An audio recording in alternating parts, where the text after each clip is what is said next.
like to call the February meeting of the Goodyear Planning and Zoning Commission to order. Will you please join me in the Pledge of Allegiance?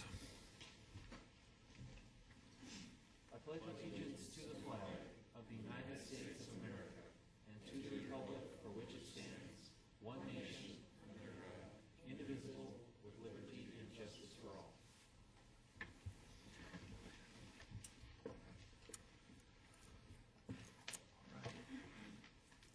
Will the secretary note that all commissioners are present except for Commissioner Short?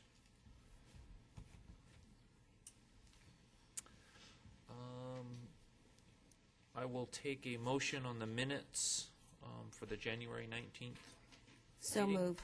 I have a motion from Secretary Miller and a second from the Vice Chair. All those in favor of the minutes as distributed, say aye. Say Aye. aye. Opposed? So ordered.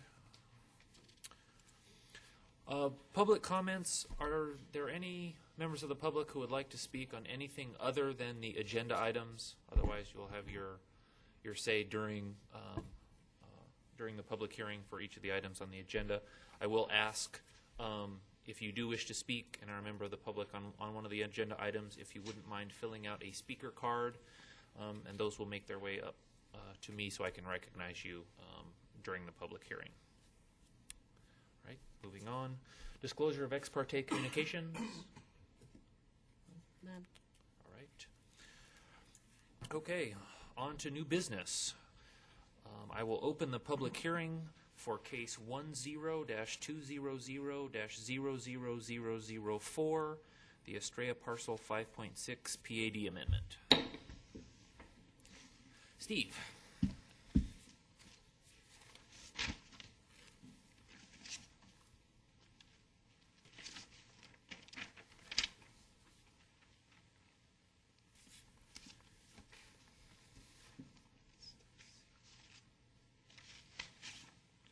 Thank you, Mr. Chairman and Commission members. This is a PAD amendment for a piece of property designated as a parcel 5.6. Surrounding this parcel are custom home lots here to the north across this ridge line. We have open space also to the north and to the east. To the south and to the west are two proposed custom home lot subdivisions. And also we have golf course here. This road here is West Star, San Miguel right here. We're about a quarter mile to the southwest of that San Miguel and West Star intersection. The property is about 13.3 acres. The north half is within the Estrella Phase 1 PAD. That was approved in 1987. PAD designates that north half as open space. The south half is within the Gulf Village PAD, approved in 1999. This piece of property is also designated as open space. This PAD amendment is to amend both PADs from open space to an estate residential land use. The development plan is a proposed 6-lot custom home subdivision. Minimum lot size is about half an acre. Private streets would be proposed. Let's see.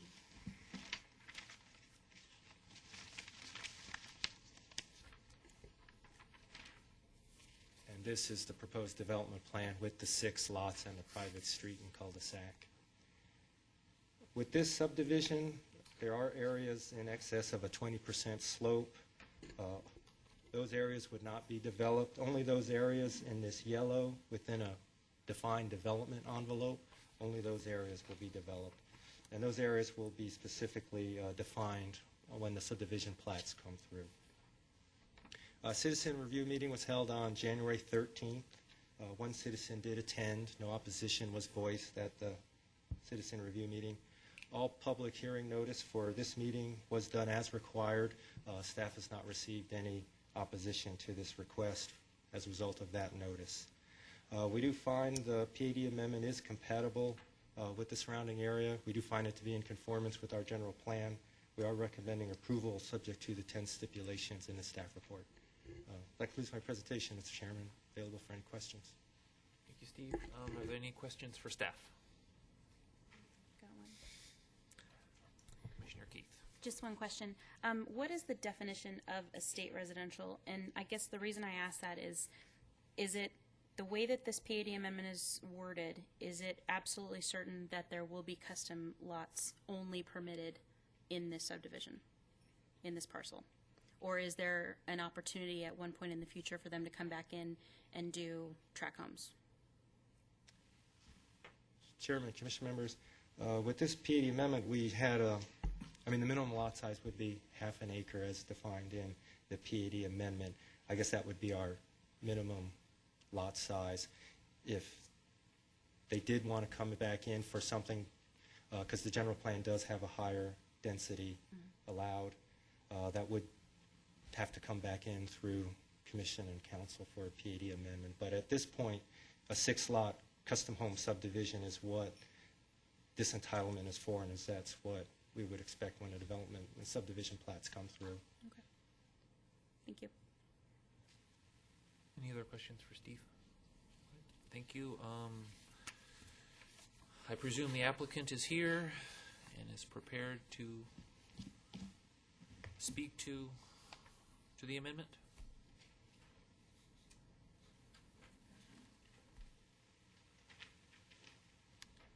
Good evening. My name is Pete Tyke. I work with Newland Communities. Just essentially, what we're doing is just turning a small piece of open space into custom lot area that is currently surrounded by custom lots. We're lowering the open space by a very, very minimal percentage in doing so. Any questions I can answer? Commissioner Mr. Schwab. Chairman, what, if you know the answer, the portion of Estrella that's actually been planned so far, what, you mentioned open space, what is the percentage of open space? The phase 1 is over 30, phase 2 is over 20. Okay, thank you. Any other questions? I just have one question. You guys have been back to see us several times over the past few months, doing greater density and smaller products, and this seems to be the opposite of that. Big lots and custom homes is. I mean, have you guys found that there's a market for this particular product, or is this kind of wishful thinking? No. We're expecting a market for it. We're not expecting it this year or probably even in the next couple of years. The market is currently in the 200 to 300, 350 maybe range, where these are, I'm thinking, are going to be minimum 2,000, probably much larger when an architect actually designs it. But we do see the need for it in the years to come. All right, thank you. Any other questions for the applicant? Okay, thanks. Is there anyone, member of the public, who would like to comment on this case? All right, then I will. Any other commission comments? Then I will close the public hearing and take commission action. Mr. Chairman, move to approve case number 102000004. Okay, got a Second. motion from Commissioner Peters and a second from Commissioner Williams. You've heard the motion. All in favor, say aye. Aye. All opposed? The ayes have it. You have recommended approval of case 10-200-00004. All right, the next case, I will open the public hearing for case 10-200-003, the Canyon Trails PAD, and we'll have a presentation from Karen. Thank you, Mr. Chairman. And if it's okay, I'd like to present the next case as well, all part of one presentation, and then we would just need 2 votes at the end. Thank you. That suits me fine. Also, for the public, I'll sort of combine them so that you don't have to get up. And both of these 2 cases are related, and so we'll take sort of one grouping of public comments. Okay. This is the Canyon Trails PAD land use plan designating the site right here for townhome development. The applicants are proposing to amend this to allow for neighborhood commercial uses instead. And they're also requesting a use permit to develop a self-storage facility on the southern portion of their property. The site is at the southeast corner of Roosevelt Street and 158th Avenue. The surrounding the site are Parkway Village to the east, which is a mix of small commercial buildings and a hotel. To the south is a developed subdivision, and by that I mean the infrastructure is there, but there are no homes as of yet. And also to the west is the pit, the big hole in the ground. I think you all know of that.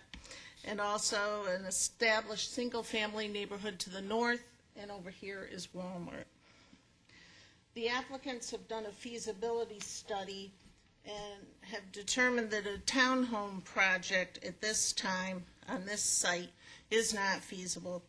So they are proposing that they do a combination project, that being a self-storage facility here on the south and along the east property line, and neighborhood retail uses here towards the intersection. This would be phase one of the project, which would be the self-storage facility. It would also include some RV parking spaces. The next phase would replace those RV parking spaces with additional storage buildings. And the third phase would be these two neighborhood retail buildings. It should be noted, however, that with the first phase of the construction of the self-storage facility, this entire perimeter landscape buffer will be constructed. We've also placed a stipulation, a recommended stipulation, that the buildings be no higher than 30 feet to keep with the residential character of the neighborhood.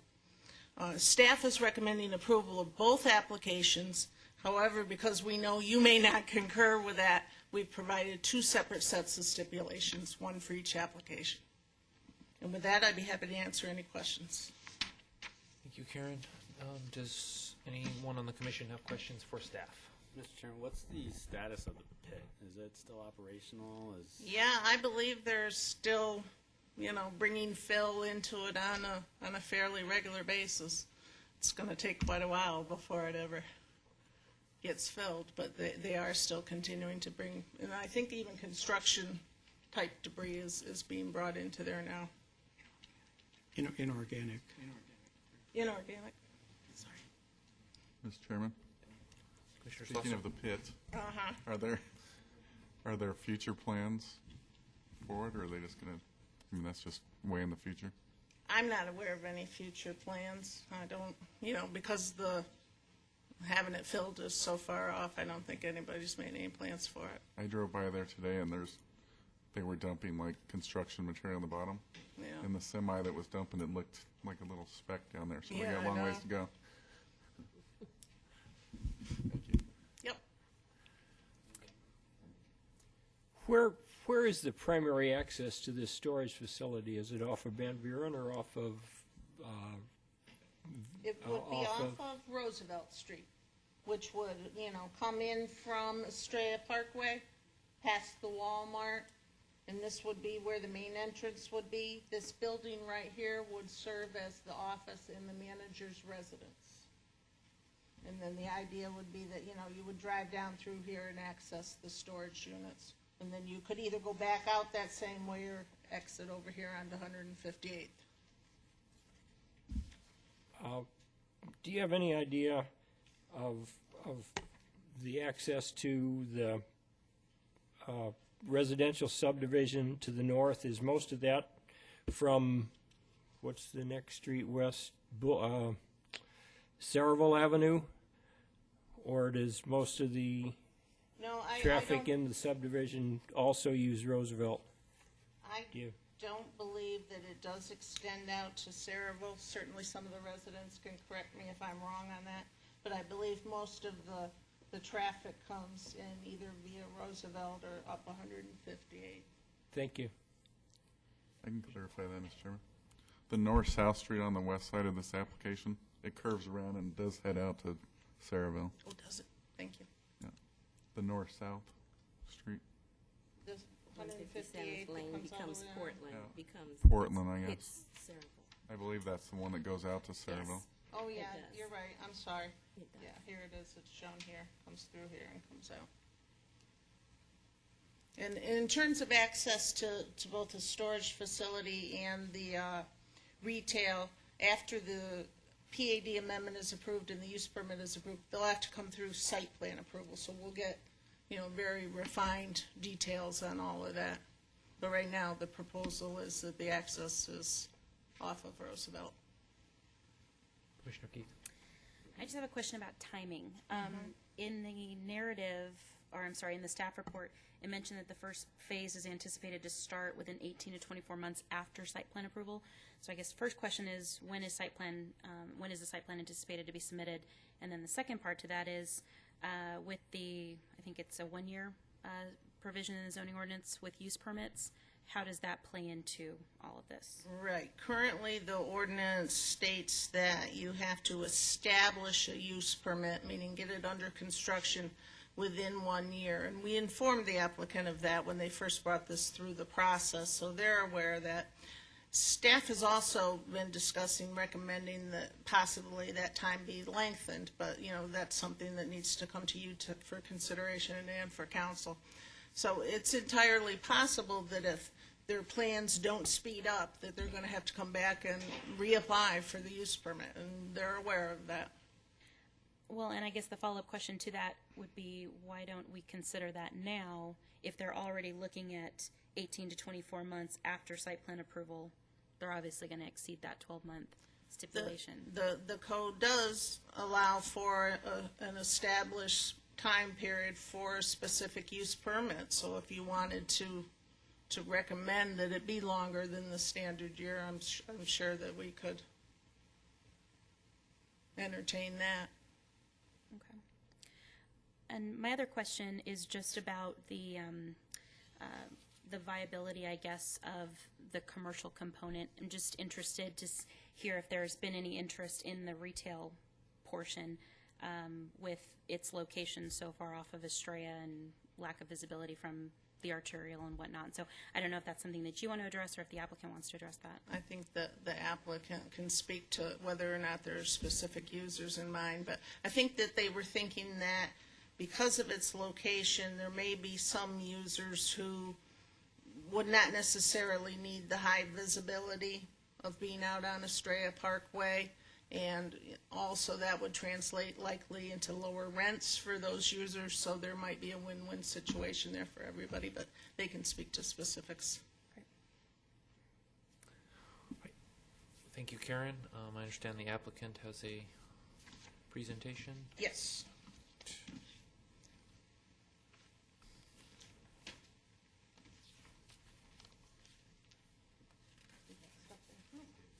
Good to meet you. Eddie has it downloaded into the system, so Eddie, we're ready. Where is Eddie? Is Eddie? Eddie, here's all. There he is. Good evening. My name is David McCarville from McCarville Offices. I'm here instead of Tom Schoaf. Tom is at the Litchfield Park City Council meeting tonight. So I'm here representing FFH Rental One, the applicant. I think we first of all like to thank the staff, Ms. Craver, for doing such a fine job in working with us throughout this process. She's covered a lot of ground already. You guys have asked a lot of questions. We'll go through this briefly, and please interrupt me at any point if you have questions. I don't know if you all have a copy of this in front of you or can see it. I take it you can. The site we're talking about is Site A on this, and you can see it. G is the borrow pit. F is where we have existing infrastructure but no homes yet. D and C and E are all of the commercial development along Estrella Parkway. And B is, of course, the residential area to the north. So what we're requesting here is an amendment to the PAD and also a use permit. And we submitted, the next page, how do I go? Okay, 7.8 acres is what my client owns. It's currently zoned for townhouse and townhouse development of 96 units approximately. And as you know, there's really no reason for that project to be built at this time. There's a glut of housing in the area, so townhouses are not likely to be built within any reasonable time frame. The owners have done a market study, and they feel that a self-storage unit area in this area of the city would be something that would fit the current needs and the future needs of this neighborhood, especially as the neighborhood develops around it. So at this time, they're looking forward to developing this in phases. The first phase is going to be, well, this is the zoning request again. It's currently PAD TH townhomes, and we're requesting it to be C2 general commercial with a use permit for a self-storage facility. First thing that will be developed is self-storage on 4.6 acres. It's going to be a single-story self-storage facility. This development will have an attractive facade. It's going to meet all the design criteria of the Canyon Trails Center. There will be fencing, and there will be an attractive facade on all four sides. That will be built in the first phase as well, surrounding the property. It's going to be approximately 56,000 square feet of indoor air-cooled storage space, along with several outdoor RV parking spaces. There will be a home or a residence on site for the on-site manager. That is anticipated to be a two-story. There is a requirement that it not exceed 30 feet in total height for the two-story home, and the wall around the perimeter is expected to be about 8 feet and not to exceed 8 feet. Construction is expected to commence within 18 to 24 months once the site plan is approved. Once Phase 1 is built out, Phase 2 will be built based on market factors. When Phase 2 is built, it will add additional storage facilities where the RV spaces are located in Phase 1. It'll be constructed again when their demand is there for that type of storage. And here's a rendering of the two-story residence you can see there, plus a rendering of the entrance to the self-storage units. This is the self-storage perimeter wall, and the applicant is stipulating to build this wall in Phase 1, so it'll go up immediately. The next phase is going to be based on market factors, and that's the Neighborhood Commercial Center. The Neighborhood Commercial Center will basically be able to provide lower rents than those you see along Estrella Parkway. It's going to be lower costs, and it's going to target businesses that don't need that major arterial exposure. You're going to have things like insurance agents and medical, kids' daycare facilities, churches, tailors, cleaners. We have agreed to a list of different uses within that section. It's 3.2 acres, and it's going to provide some very helpful services to the community. The Neighborhood Commercial Center and the storage facility are going to operate during normal business hours, 7 a.m. to 7 p.m. It's going to be constructed to provide an attractive frontage, minimize impacts surrounding the neighborhood. It's going to have much lower impact to the area than the townhouse construction would. And again, it will be built based on market demand. And there's a picture of the corner, which would be the Neighborhood Commercial Center. Again, there's a reduction in the use of city services. Power, water, sewer, trash, traffic are all significantly lower than they would be if it were developed as townhomes. And there are some positive impacts here in addition to tax revenue, construction tax revenue, sales tax revenue. The homeowners and the commercial businesses in this area would benefit from convenient storage space. They would benefit from the small businesses that would spring up in this area providing neighborhood services. And the project fits the need of the area now and into the future. The townhouse designation would be something that would be at least probably 10 to 15 years before it could be developed. It's just not economically viable at any time in the near future. So again, our zoning request is to amend the PAD from TH townhomes to C2 general commercial with the use permit for a self-storage facility. And there are restrictions on that allowing for certain specified neighborhood retail uses. So we don't anticipate tattoo shops or anything else going in there. At this time, I'm here to answer questions, and the owners are also here to answer questions if you have any. All right, thank you. Commissioner Keith, do you want to sort of follow up on with the applicant about your question on either the use permit or the expected use? Well, while he was talking, I came up with a new question, so I'll start there. Can you speak a little bit to the security measures that are proposed for the storage facility? I know that, you always tend to get questions about questionable activities and whatnot at facilities like this, and so sometimes, obviously you have the on-site manager. Are there cameras? Is there any kind of additional security fencing in addition to the 8-foot wall? There will be additional security measures. A lot of those will be discussed when the site plan comes in. It's to the owner's benefit to have strict security measures. Otherwise, they won't have any business, and nobody will want to store there if they can't secure their property there. So suffice to say, they will be meeting industry standards and making sure that there is security on site. They will also make sure that there are no after-hours access. It's going to be only from 7 to 7. So anybody showing up after 7 would be suspect.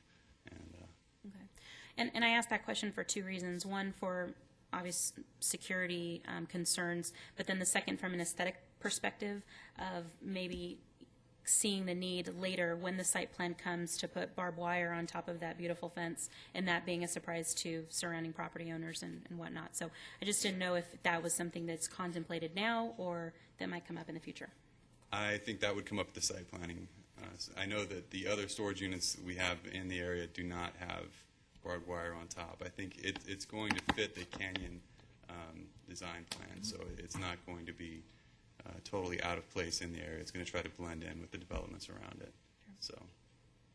Alrighty. And then I guess the other question, kind of going back to my previous question during the presentation, just has to do with the time stipulation associated with the use permit approval. Do you have any thoughts about that? Have you contemplated additional time? I liked your questions, and we would like more time, honestly, to budget and build out. And I think as the economy slowly starts to come back, it would be advantageous for the owners to take their time and plan this to time the opening with the market. There are some good things happening here in Goodyear, and I think that it's a bright future, but obviously the more time that the investors can have to plan and to build and design, the better off they will be. Mr. Chairman, Commissioner Peters. you mentioned that you've developed other storage facilities. I have not. okay. I'll take that back. The folks who own this have talked to a number of people who do develop storage facilities, and they have talked to them about the market and doing a little bit of a market study and what all is involved. So they've done their homework on putting the storage facility in this location. Mr. Chairman, that's kind of my question. Is this unusual for a storage facility to kind of go, it's more in the neighborhood than it is, in the commercial area, and it seems a little unusual to me, but I don't know of any examples that are out there that. Well, I can think of a couple of examples just offhand. There's the one on McDowell that's next to Palm Valley. It's on the north side of McDowell. You know where the Desert Schools is, across from the Lowe's between Dysart and Litchfield. That's kind of tucked in there into a little. There's residential on the north side of McDowell, all through there. That's pretty different, though. I think it's different, Okay. because that's that's a main artery, Right. McDowell, and this is kind of more of a, it serves the Walmart parking lot, but it also serves the neighborhood, and this is at the end of that where it's more Right. of service to the neighborhood than it is to the rest of the commercial area. I Oh, like the idea of the neighborhood commercial, change and Right. what you guys have planned for that. I'm just not I don't sure know if the feel. owners have any specific examples. Do you guys? Jason Feldman here. He might have some examples of that. Well, we conducted or commissioned a market study with a group named Ducks International, and they've developed I think they said over 100 storage facilities, and they own storage facilities across the country. And that was one of our initial questions when we even thought about storage facilities. This is not on a main artery. It's kind of off the main artery a bit, and that was our major concern. They did the study, and they also provided a lot of input in regards to how the storage facilities work. And their answer to us was that the radius to which you draw your customers is usually within a 2-mile radius.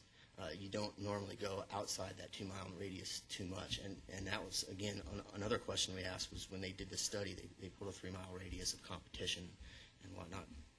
And they felt that with the existing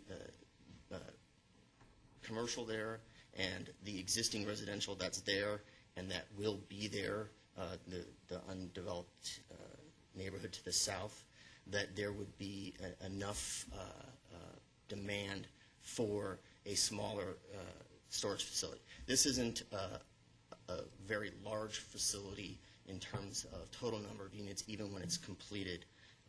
It's the study that they did do came up with a current demand based on market, and this was even quite a few months ago, of 60,000 square foot of storage space. They said that the radius from where we are called for 60,000 square feet, and then they projected within 3 years for over 150,000 square feet. And I don't know if our facility will even reach that.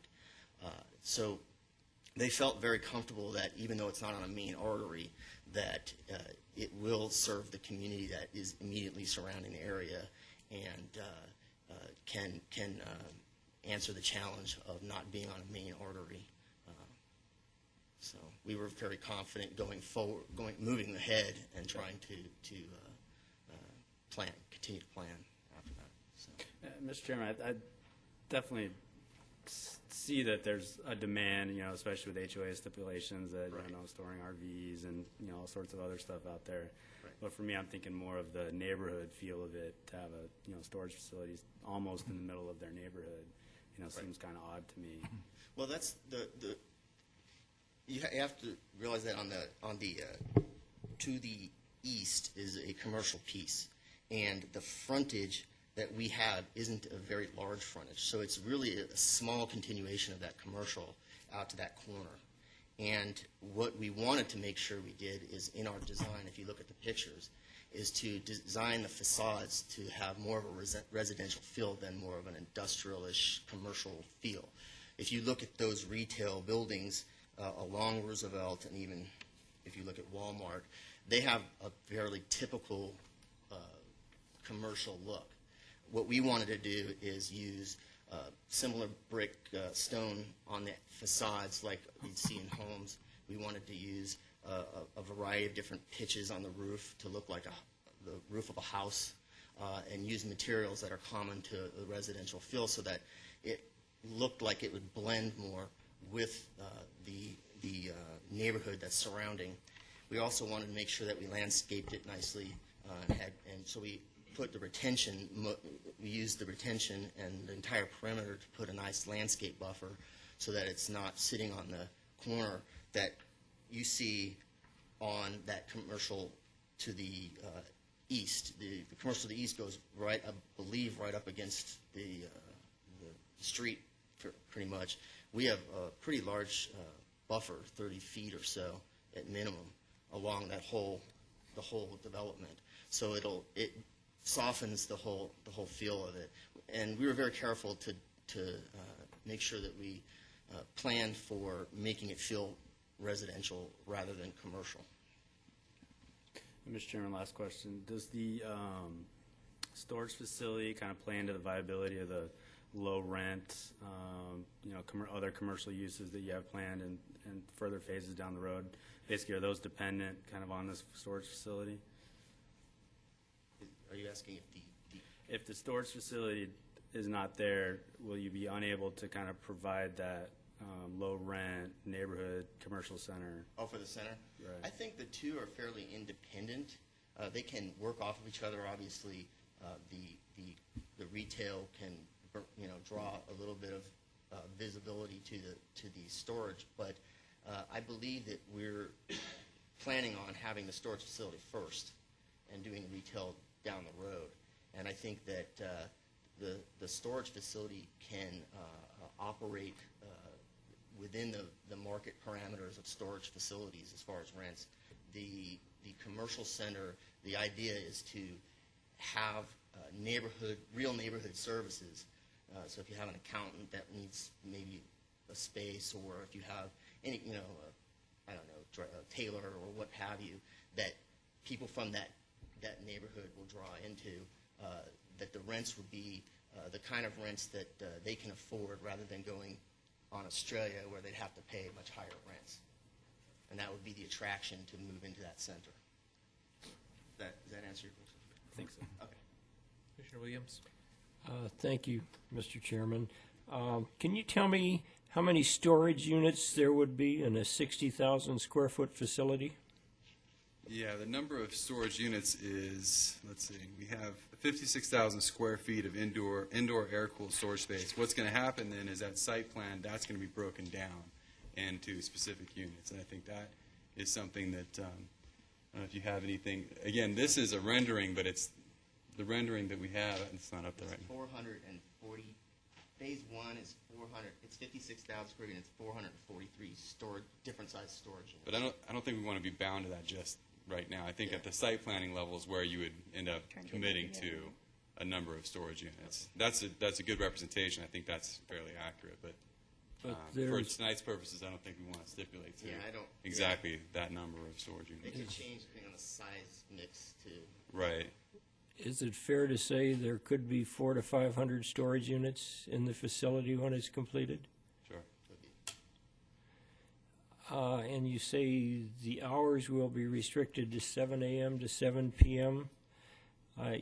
Can you control that and be very, very sure that there will be no access after 7 p.m.? Yeah, the storage facility will have electronic gates that will not have access, or these security gates. But there'll be an on-site manager if somebody comes up and bangs on the door and says, "Let me get into my unit."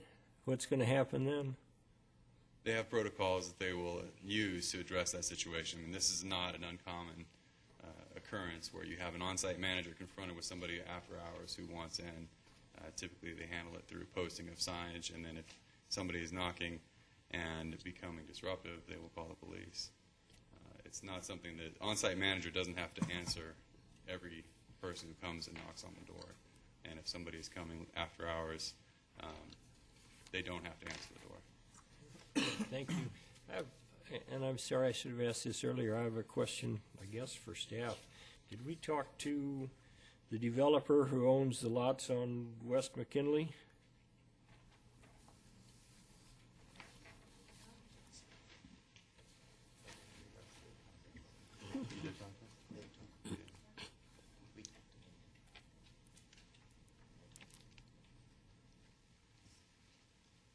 We have not had specific conversations with them, but we notified all owners of property well beyond the 500-foot requirement.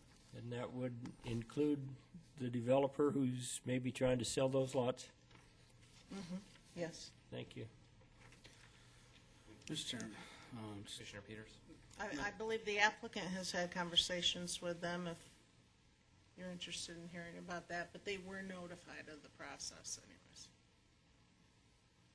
Thanks, Karen. Mr. Chairman, I know this is probably more of a site plan question, but it just kind of popped in my head as I'm looking at the map. Is there, and it's hard to tell on here, is there room for service-type trucks to go towards the back, and service these, the neighborhood retail centers? If they have a restaurant there that needs a delivery, is there room for that to occur?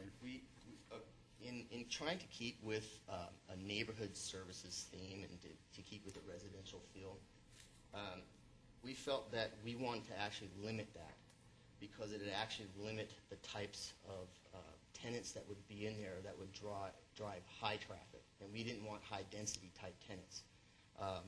We felt that with a walkway behind, it allowed access, fire access, and people to walk back there and hand deliver. And again, this is not a large. I know it looks large on a piece of paper, but it's not a large facility. But by getting rid of the driveway in the back, it actually forces us to put in more of neighborhood services, lower density type traffic that can only come into the front. No inventory, no shops that have large inventories, so you don't end up with the types of tenants that you don't really want in that facility. And that was purposely done that way. And Mr. Chairman, I assume that's compatible with, fire standards? Yeah, they don't need that access? Yeah. Okay. We talked to city, and we in fact, at site plan, that would be the sizes would be ensured. Thank you. Mr. Chairman? Commissioner Slosser. I agree with Commissioner Peters and Commissioner Keith that this site for the self-storage is not a typical location, but I think it's the best of both worlds. One, it's next to that giant pit that's going to be there a lot longer than we are. And two, it takes it off the major arterial, Estrella Boulevard, or Estrella Parkway, which is sort of the entrance to the ballpark and everything. So I think that's the best of both worlds. I question more the viability, as Commissioner Keith did, as far as the neighborhood commercial. I think it's a good concept with the lower rents. So, and it's only 3.2 acres, so I'm not opposed to it. But there's just a heck of a lot of vacant retail and commercial in the immediate area, and so I would question that. I'm not opposed to it, like I said, but I would question the viability. But the bottom line is anything's better than trying to build townhomes there. So, thank you. Thank you. Any other questions? Right. I have a question. In the staff report, it was mentioned that it was designed to be a single-story self-storage. Your renderings seem to show a two-story. The two-story is the residence only. The rest of it will be single-story. The residence itself will be two-story. And also limited to the 30 feet? 30 feet, correct. Yes, sir. Thank you. Okay. Thank you. We're all, Thank you. I've got some cards from a member of the public. I have, and please forgive me if I butcher your name. First is Luis Andrino. My name is Luis Andrino. I am a homeowner, 15834 West, West what? Right around Roosevelt.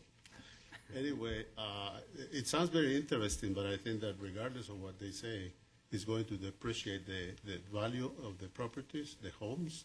It's going to disrupt their life. If I understood right, there's going to be some trailers. There's going to be some low rent businesses. Who knows? Liquor stores. Who knows what else? So basically, even though the pictures they show and the dissertation it sounds interesting, it's hard to foresee the consequences of that. And we would like, particularly ourselves, to see a bigger home neighborhood like we have right now. Of course, the vacant lot looks bad, and more so across from the deep hole there, but we hope that eventually there will be more homes there. So generally speaking, I think that it will be against the interest of the homeowners. It's hard. I am not an expert. I'm just sterilizing my ideas, but I think that we should all be prudent because it's hard to foresee what the consequences. There are already so many commercial places there, so even the traffic may be disrupted. If I understood right, they're going to have even trailer park there. So maybe I didn't understand right, but basically I oppose the project. Thank you, Mr. Andrino. I think that the commission also shares your concern about making sure that the environment that this development will provide wouldn't be overly disruptive. And obviously, you kind of never know from renderings what you end up getting, but hopefully, if in fact this is approved, it will be something that will blend in and not be overly disruptive. I think that some of your concerns regarding use types would not be permitted. I don't believe, and staff can correct me if I'm wrong, but some of the, I don't know if you want to call them unsavory uses, liquor stores, tattoo parlors wouldn't be permitted. Some would in fact even require special use permits even if they were to go in the site. So believe me when I tell you that if this is in fact approved, that hopefully it will be in keeping with the character of the neighborhood and not be overly disruptive. But thank you for coming down. Next, Robert Johnson.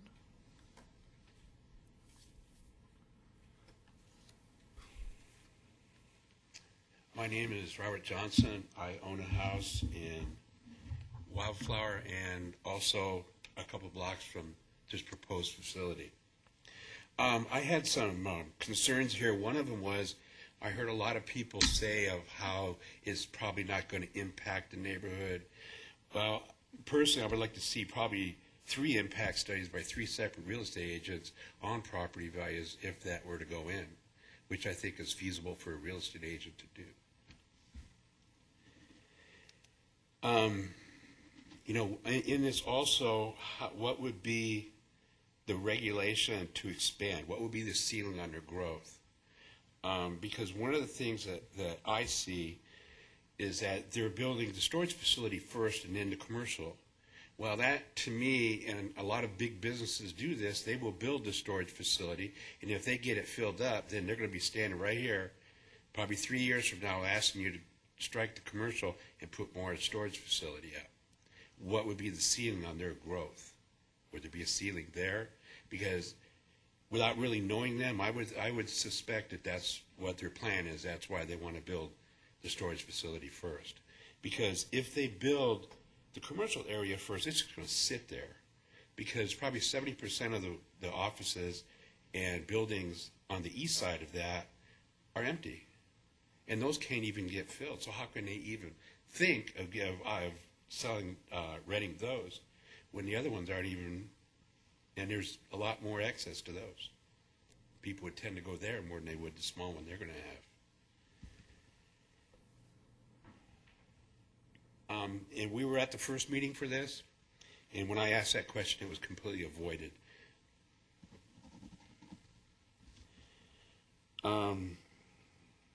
Again, the market demand, if the demand grows greater, are they going to make it bigger? You know, are they going to be happy with what they have, or they're going to want to get it bigger?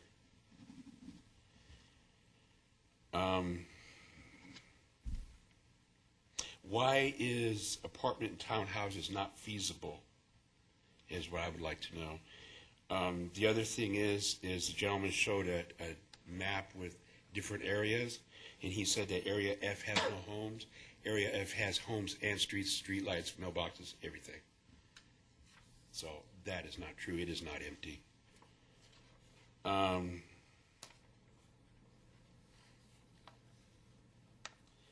They talked about security and how they wouldn't need barbed wire and all that. Well, I've actually had my motorhome parked on the one on Van Buren, and all the motorhomes out there have been broken into several times, and they don't know how to stop it because they can't put barbed wire across it.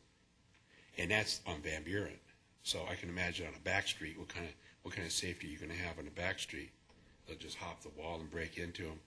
Worse than the one on Van Buren, which is almost right across from what part of the sub-police station or whatever. And as far as a usefulness, there are actually 3 storage businesses probably within a 2 to 3 mile radius of there. One of them is on Cotton Lane, just east of Cotton Lane on Van Buren, and then there's 2 on Van Buren.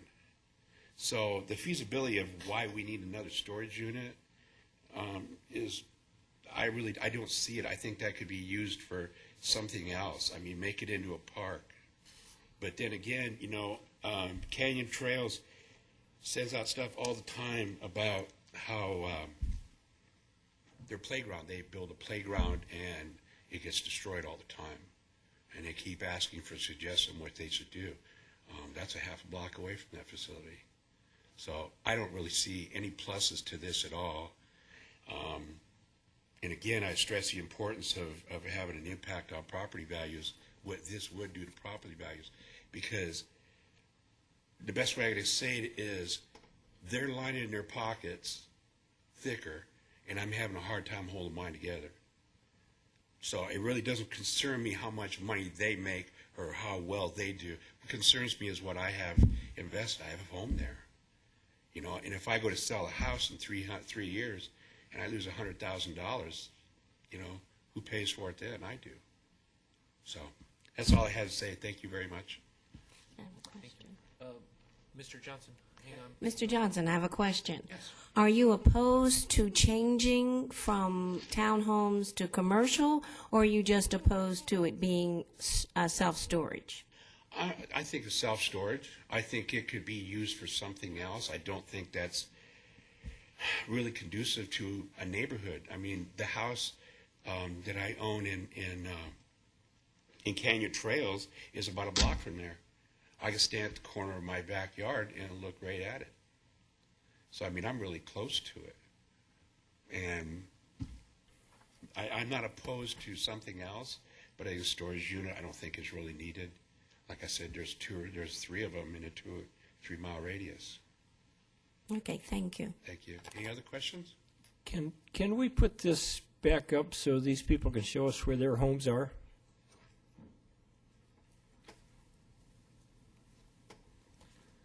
And I'll say, go Red Wings. I came from the Detroit area. All right. They're doing good this year. Does that cover that area? Yeah.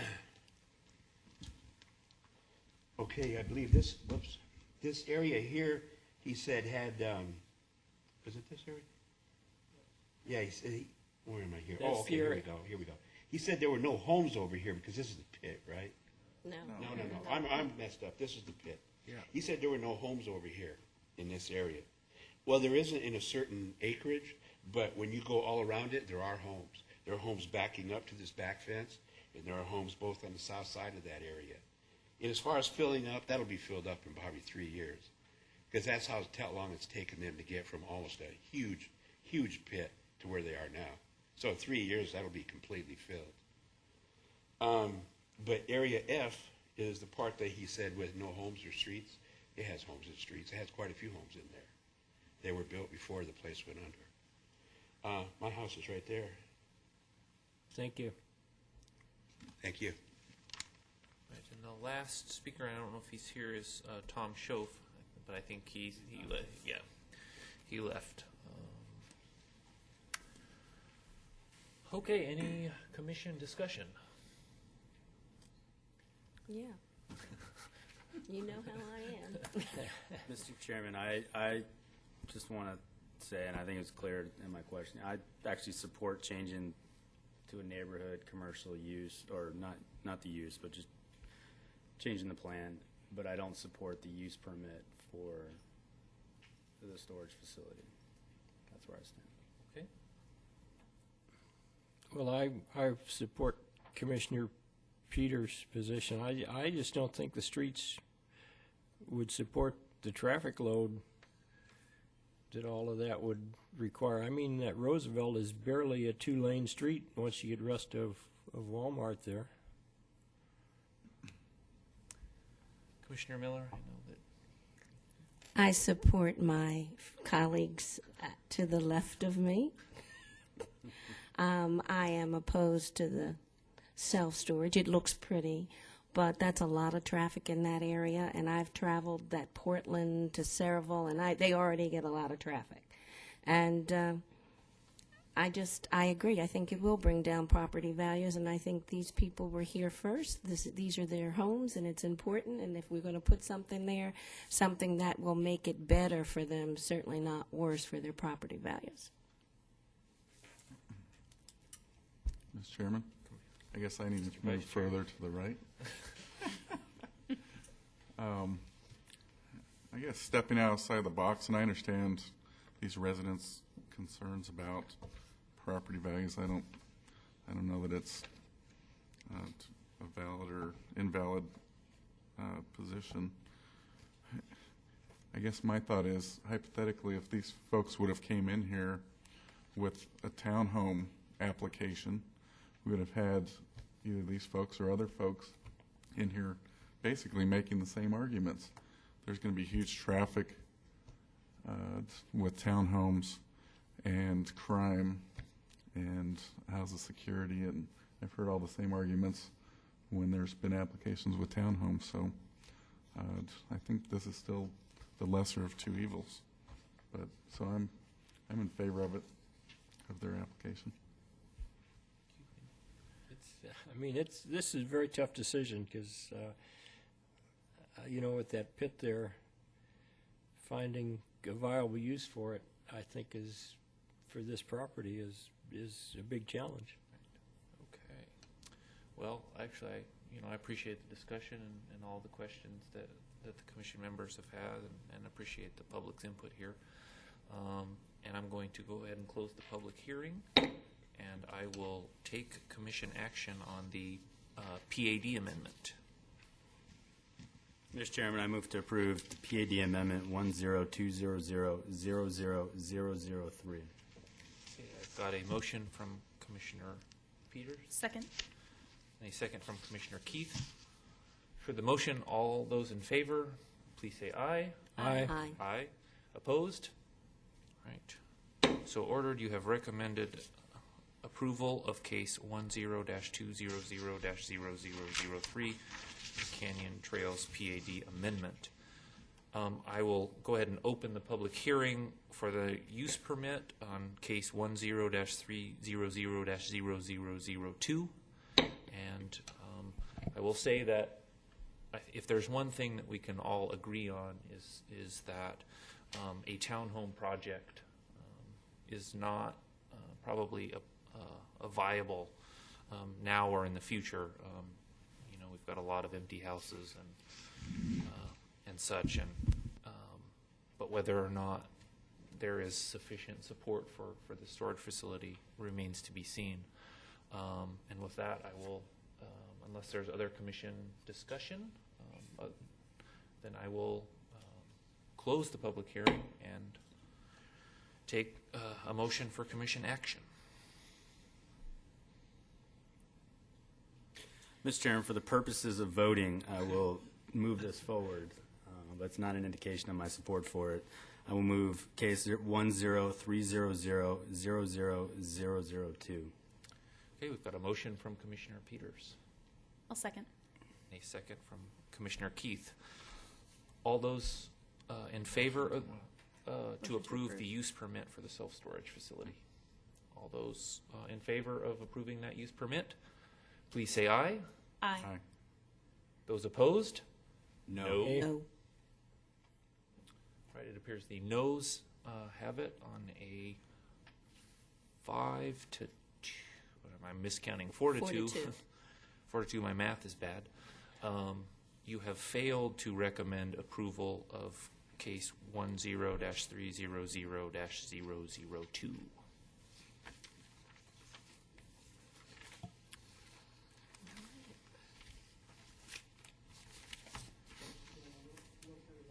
Forward to the city council as a recommendation for not to approve the use permit case when the other case for the PAD goes forward.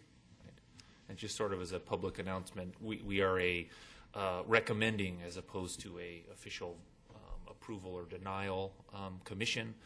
Therefore, these cases, despite our recommendation to not approve that, it will move on to the city council.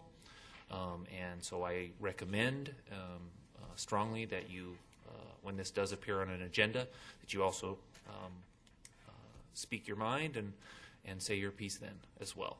So again, thank you for coming. Mr. Chairman, it will be renoticed and in all likelihood be scheduled for the March 28th city council meeting. Joe. All right, we will move on to our last item of new business, which is the presentation of the 2010 General Plan Progress Report. And we'll have a presentation from staff, and I will open the public hearing. No, they do. Mr. Chairman, commission members, this really isn't a public hearing, it's more of a presentation than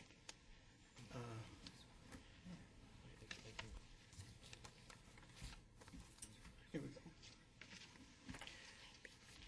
So in accordance with state statutes, we annually prepare a progress report for the general plan. It was distributed with your agenda material. As you know, the general plan is a blueprint for the growth and development of the community. It contains the foundation for policies, codes, and plans that are developed. It was a process where we engaged the community and must be ratified by the citizens.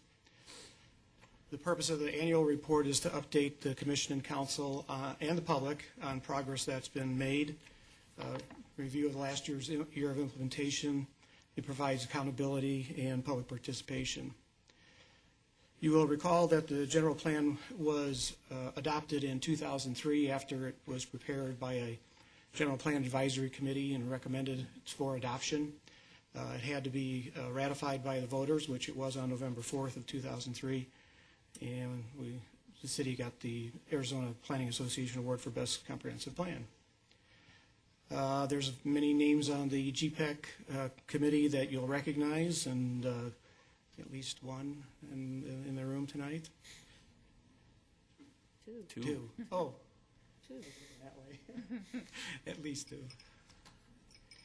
So let's talk a little bit about current conditions. The general plan works off the basis of a planning area, municipal planning area, and the municipal planning area in this map is shown in the black outline, and the city limit lines are shown in red with the city limit area shaded in the tan color. So the planning area is actually larger than the city limits, so we kind of plan for the future. We divide the city into 4 planning areas. North is considered the north of I-10. The central is I-10 to the Gila River. The south is the Gila River to Patterson, and then the Sonoran Valley area is south of Patterson down through the Mobile area. Looking at the numbers, in November 2003, the population was 33,500, and as of January 1st, 2011, the estimate is 65,611. We've had a 96% increase in population, 105% increase in units, 62% increase in city size, and an 83% increase in city area. So the plan is a fluid document because it's changed considerably over the course of the last 8 years. Had to do math on the fly. In terms of general plan amendments, we've had 31 general plan amendments since the original adoption, 20 major amendments, 10 minor. 4 of the 31 amendments were text amendments. You're missing one. You said 31, but there was only 20 major and 10 minor. Where's the Moving right along. Quick math. So much for doing math on the fly. Talk to Katie about that later. I didn't catch it when I reviewed it. The municipal planning area itself grew by 112 square miles since 2003 with the Sonoran Valley area, annexation, Southwest Goodyear area, Rainbow Ranch and McRae properties. Oops. There's been 108,000 potential dwelling units added since 2003, so they haven't materialized yet, and 236,000 additional potential residents added since 2003. For the MPA, the dwelling unit build-out is anticipated to be 253,000 dwelling units. 24,000 and a half of those are built right now, which represents about 9.7% of build-out. Population build-out is estimated to be, or projected to be 625. Current population is 65,000, and that's also about 10% of the build-out population. As it's currently distributed north of I-10, 57% of that area is built out with a little over 9,600 units. The I-10 to the Gila River central area is 39% built out with about 10,800 units. The Gila River to Patterson is only 3% built out with 3,500 units. And the Sonoran Valley is, well, it's more than a zero, but it's not much more than a 0% because with only 40 units in that area. It's interesting to note that over time, there'll be a change in the geographic distribution of the population in Goodyear. In 2010, we had 40% in the north area, 42% in the central area, 17% in the south area, and 1% or less in the Sonoran Valley area. But over time, as we approach build-out, that will gradually shift. and a majority of the population will actually be located south of the Gila River. So that's something we'll be watching for. There's been a lot of discussion lately about foreclosures. In a normal year, foreclosures run about 0.5% per year. We're not in a normal year, haven't been for several years. You can see in the chart how the foreclosures ramped up in late 2007. However, they have peaked at almost 6%, and they were down 21% in 2010. So that it's trending in a more positive direction, although there's still quite a few out there. Commissioner Peters had a question. Mr. Chairman, I just had a quick question. 2 slides ago, and it's more just a curiosity. How does I see it's 20 years from now, and then whenever build-out is. Right. That in the context of the transportation plans, how does the funding problems that those plans are having play into these projections, for our population build-out and kind of going south and getting the transportation infrastructure that, I don't know what comes first, the homes or the transportation, or kind of a mix of both, but does that play into these projections as far as the timeline goes and the horizon? Chairman Lux and Commissioner Peters, unfortunately, it's usually the dwellings come first, and then the transportation always seems to be catching up behind. But that's one of the reasons that the MAG region in particular has worked on some of the transportation framework studies to do the best estimates using these numbers. These projections are not something that we've come up independently. A lot of these are MAG projections that they generate based on land use plans we provide them. In the framework studies, though, try to take into consideration the population growth, where it's going to occur, and then what type of roadway networks that we need to serve them. And so with the recent adoption of the Hidden Valley Transportation Framework Study, and prior to that, the Hassayampa Transportation Framework Study, we're at least trying to plan ahead for those. Now, in terms of timing and funding, I mean, we're talking build out at current estimates are probably in the 2060 range. So we're talking quite a few years from now. Mm-hmm. So it will be a challenge. And I was just kind of thinking of it in the context of the 303 and how it's 1980 something part of that plan. And I don't would that corridor look a lot different had it been actually completed as scheduled? And is that there's more of just a general curiosity, philosophy, question. Well, I think what this points out, and I think it's part of what your point is that there's going to be a large population segment south of the Gila River. But there's also going to be industry and commercial activities and cultural activities down there that support that population. It won't all be traveling back and forth north and south. Eventually, if the roadways planned in the Hidden Valley study come to fruition, I mean, the 303 will go all the way down to I-8, and you'll have a spur that goes off over to Casa Grande, and there'll be other connections in other directions. And so, the travel, most of the travel now is north to south across the river, but over time, that's likely to change, and some of those trips, won't be happening for the same reason that they're happening today. But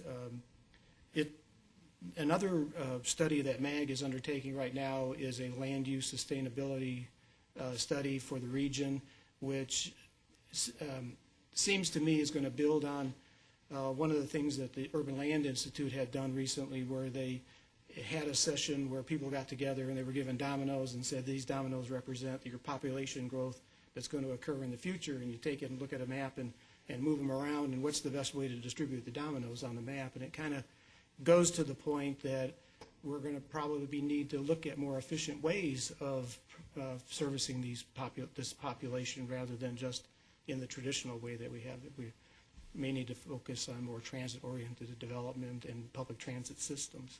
So I can't stand here tonight and pretend to tell you that I know the answer for how we're going to deal with all the transportation infrastructure issues as we approach build-out. Yeah, and I didn't expect you to. It's kind of a thought that popped in my head, thinking about the context of the 303 and how, due to political reasons and the economy, that kept getting pushed off, and, it's still a pretty, it's not a very dense corridor, and you kind of look at the 101, and once that came into play, then, growth around it started popping off, and, I assume that the economy is taken into account when we're looking at long-range plans, but, you're certainly more knowledgeable about it than I am. I'll touch on later that, we'll be embarking on an update of the general plan, and those are the types of issues that we'll have to confront as far as if we grow in a traditional pattern, kind of like how we have, this is the way we're going to look, and do we want to continue to look that way, or do we want to look differently? And so those will be some of the questions that we'll have to sink our teeth into when we start that update process. Moving along about the foreclosures, the Maricopa County Recorder's Office indicated there was about 3,300 foreclosures from January of 2007 to 2010. As of June 2010, only 328 homes were bank-owned, and the multiple listing service data shows that foreclosures in Goodyear are selling, and which is an important point for market recovery. A lot of them are probably selling to investors rather than homeowner, home occupied homes, but nonetheless, they need to get off the market for the rest of the housing market to recover. Another statistic that we wanted to share with you is which is obvious to us and hope possibly obvious to you, is the growth is shifting west. Many of the East Valley cities are starting to approach their build-out populations, and Goodyear's share of single-family permits has increased. Historically, we would see about 4.5% of the market share in the entire Phoenix metro area. But in the last couple of years, that has increased to almost 7%.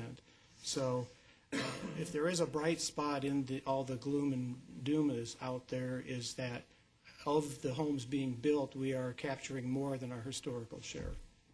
As a matter of fact, although January was a dismal month, we had almost 12%. So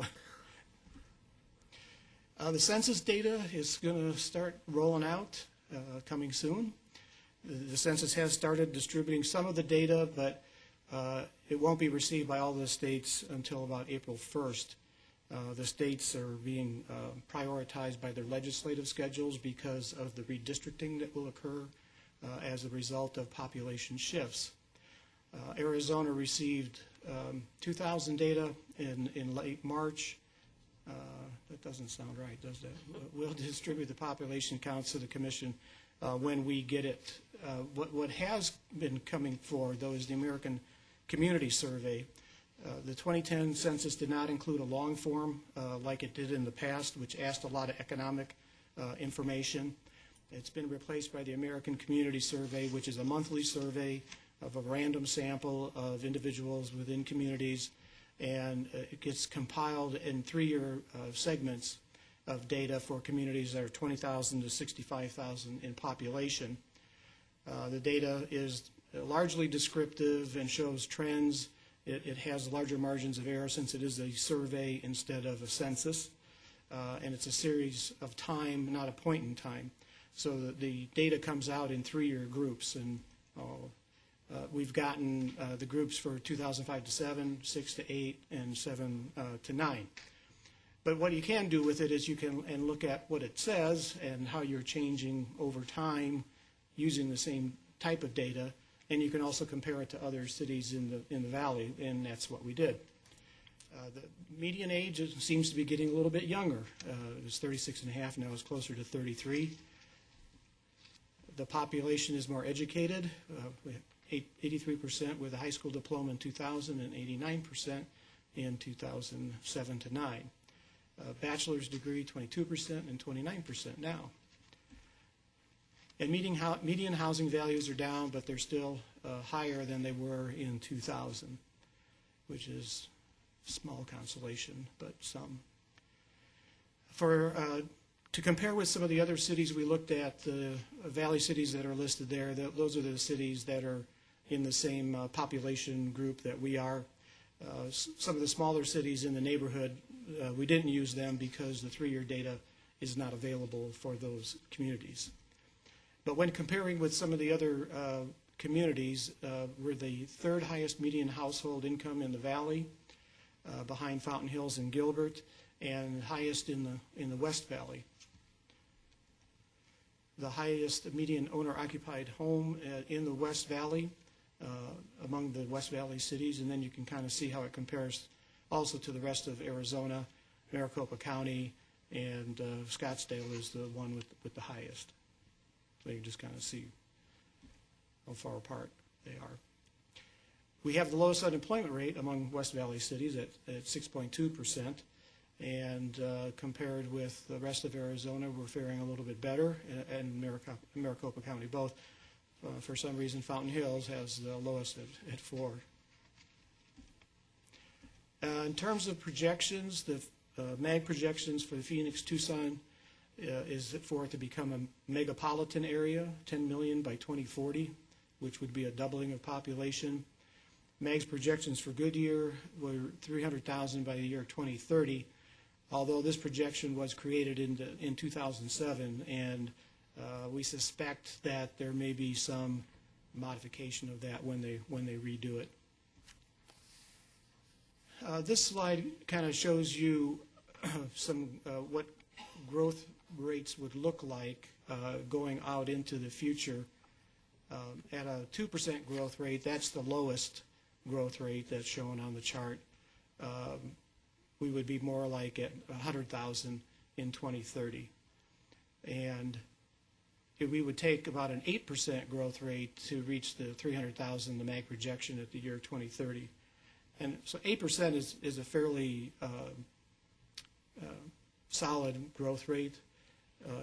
But when you look at the period from 2000 to 2010, we actually averaged close to 24%. So I don't know that we'll see growth along the same magnitude as we saw in the last decade, but it's still potentially out there. It sounds like a lot of 300,000 by 2030, but it could happen.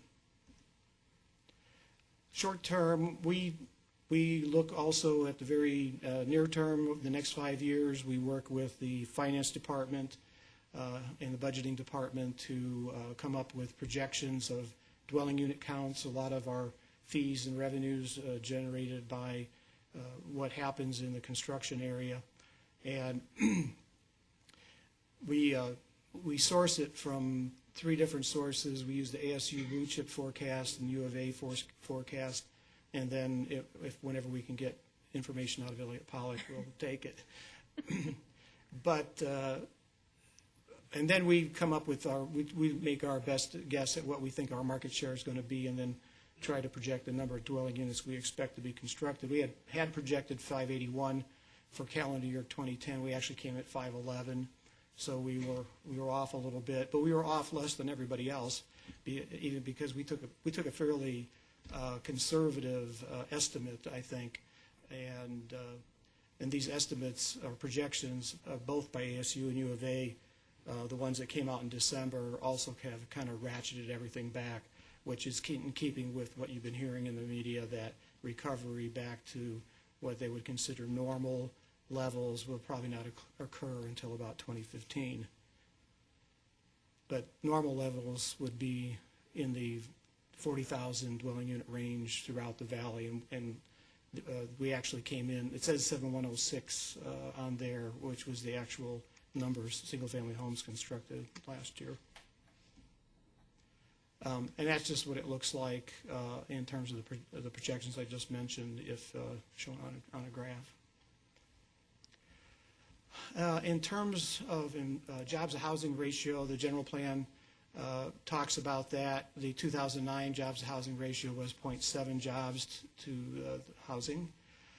2010 we've estimated to still be about the same, even though there's probably a slight increase in jobs, but the ratio is about the same. The job information is a little bit tough to get at, so that number is kind of hard to get. The general plan goal is between 0.67 and 0.89, so we're kind of in the ballpark. at build-out, the target is for a jobs-to-housing ratio more like 1.19 jobs to the number of housing units. Goodyear is well positioned to get there, though, because of a lot of the employment land that we have around the airports, and kind of out of necessity, where we want to try to protect the airports from adverse land use impacts. But it also means that we got probably a lot more land than we a community might otherwise have for the employment uses. Just to walk you briefly through you've seen this chart before in previous years. This is where we take the activity that was planned and then how it was going to be carried out, the objective, the purpose, the lead responsibility, whether it falls within the Smart Growth Scorecard or not, then a priority and projected date, what funding sources would be involved, and what other stakeholders might be involved. And as you go through the book, you'll see where we've added columns to talk about the status of whether it's planned or underway, and then what progress has been made. I'm not going to go through each and every item with you tonight, but I just wanted to explain that for you. Out of the 33, add these up, Sean. Out of the 33 near-term activities, 2 are complete. That was a SCADA project and the commuter rail study that was conducted by MAG. 12 are underway, and 19 are still in the planning stages. And we've scheduled 10 activities to complete in 2011. I'm also not going to touch on all of these, but they're listed in the annual report of other planning efforts that we've been involved in. It's not just case processing and not just general plan administration. There's a lot of other activities that go on that we devote our time to.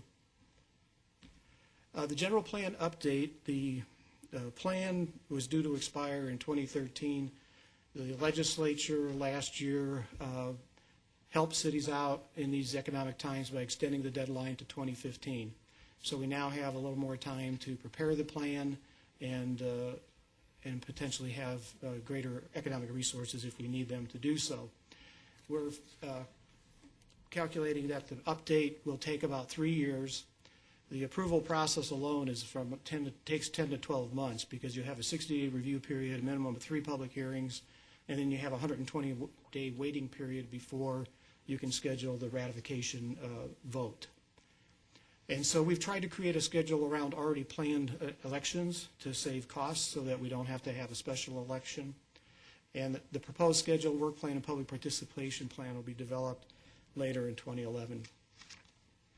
The first 2 phases of the project really involve project startup and preparation.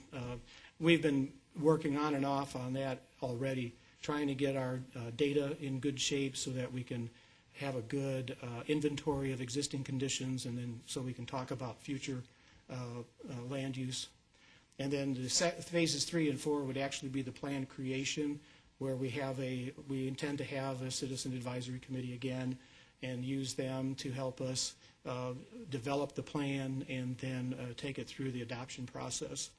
And then phase 6 is obviously implementation, which we follow through on an annual basis. The progress report will be available on our website under City Divisions, Community Development, General Plan, and we have land use maps and other information available also at the counter. And with that, I'll stand for any questions. I appreciate you spending the time listening to this. Thank you. There is a question from Commissioner Keith. Quick question. I assume you're going through a consultant selection process to administer the update? Is that the plan? Not at this point. In-house? We're considering doing it in-house with some possible outside assistance, depending on some of the techniques we might use for gathering public input. Okay. So, but that's all subject to change, depending on how things work out. But that's our intent at this point. Cool. Right. Any other questions? No? Well, thank you. Joe? All right. There's no commission. I guess that I will take I suppose I will call for a public comments. Any member of the public still here want to have any comments on the progress report? Otherwise, I will close the public hearing and take commission action. There appears to be, is that, we need to recommend acceptance? Okay. Mr. Chairman, I recommend we accept the general plan progress report. Okay. Second. Got a motion from Commissioner Peters and a second from Commissioner Miller. All those in favor, say aye. Aye. Opposed? Right. So ordered. You have recommended the council acceptance of the 2010 General Plan Progress Report. All right, last thing, staff communications. Harvey. Mr. Chairman, I mentioned the design guidelines. We had hoped to have those completed by tonight, but they're not ready. We will get those out shortly, and you'll have them well in advance of the next meeting for review, and so you can get your comments together. Also, I received numerous emails this weekend from residents, and I think from one, at least from one planning commission member, about the Great Hearts Academy. It was a site plan submittal for a charter school to be located at La Piazza. I don't know if you recall, that was a development built by Suncor, and approximately a quarter of a mile west of Litchfield Road on the north side of McDowell Road, an office, kind of office complex with some commercial. And it was, the property owner was leasing the property to a charter school and had submitted a traffic report, and there were staff concerns with traffic at peak times for this charter school. And the staff was able to work something out with the charter school where they're able to locate there, and a traffic signal will be installed along with the decel lane at the west driveway. There's two driveways. There's one on the east side and there's one on the west side, if you're familiar with the development. So something was worked out, and they are got their demo permit, and they're proceeding with development. They hope to be open, get their certificate of occupancy by June 30th, and that's to get their state funding. So if there are any questions about that, Mr. Chairman, I just want to commend staff on their efforts and coming to the agreement that we are at, and I think it's the school will be a positive thing for the community, and look forward to having it here, and I'm glad that everything worked out. thank you. I don't have anything else unless the commission has any questions of staff. No other questions? All right, then if there's no other action before the commission, we are adjourned.